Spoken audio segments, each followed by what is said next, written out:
মালয়েশিয়ায় শেষ হলো আন্তর্জাতিক খাদ্য ও পানীয় মেলা। 3 দিনব্যাপী মেলার প্রদর্শনীতে অংশ নেয় 22টি দেশ। হাইকমিশনের সহায়তায় টানা দ্বিতীয়বারের মতো মেলায় অংশগ্রহণ করেছে বাংলাদেশ। মেলা দেখতে মালয়েশিয়ার বিভিন্ন জায়গা থেকে ছুটে আসেন বহু মানুষ। মালয়েশিয়া থেকে সহকর্মী আহমদুল কবিরের পাঠানো তথ্যচিত্রে ডেস্ক রিপোর্ট। মালয়েশিয়ার রাজধানী কুয়ালালামপুরের মাইটেক কনভেনশন সেন্টারে অনুষ্ঠিত হয় মেলা। Food and drinks Malaysia by SIAL শীর্ষক মেলাটি চলে 2 জুলাই থেকে 4 জুলাই পর্যন্ত। মেলার উদ্বোধন করেন মালয়েশিয়ার প্ল্যান্টেশন অ্যান্ড কমোডিটিস বিষয়ক উপমন্ত্রী দাতুক চ্যান ফুংহিন। অন্যান্য দেশের সাথে তাল মিলিয়ে মেলায় যোগ দেয় বাংলাদেশও।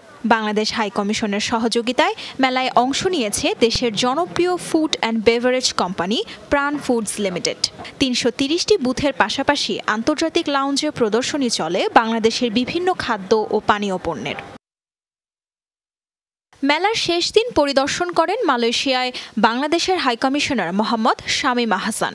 জানান, বাংলাদেশি পণ্যের ক্রমবর্ধমান চাহিদায় বিভিন্ন বাণিজ্য মেলায় বাংলাদেশের অংশগ্রহণ নিশ্চিতে বহুমুখী পরিকল্পনা রয়েছে হাইকমিশনের।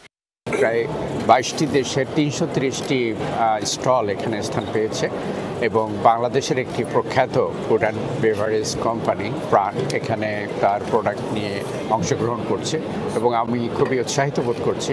প্রচুর দর্শক সমাগম হচ্ছে এবং বাংলাদেশি প্রতিষ্ঠানের যে প্রোডাক্ট সেগুলো সবার কাছে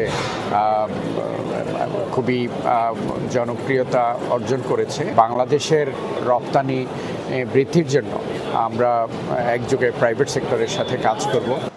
এছাড়া আন্তর্জাতিক লাউঞ্জের বাংলাদেশ কর্নার ও বাংলাদেশি পণ্যের বুথ পরিদর্শন করেন দেশটির প্ল্যান্টেশন অ্যান্ড কমোডিটিস বিষয়ক উপমন্ত্রী দাতুক চ্যান ফুংহিন ও সাবা রাজ্যের শিল্প উন্নয়ন মন্ত্রী দাতুক ফুং জিনঝে। তাজরিয়ান সোবহান, যমুনা নিউজ।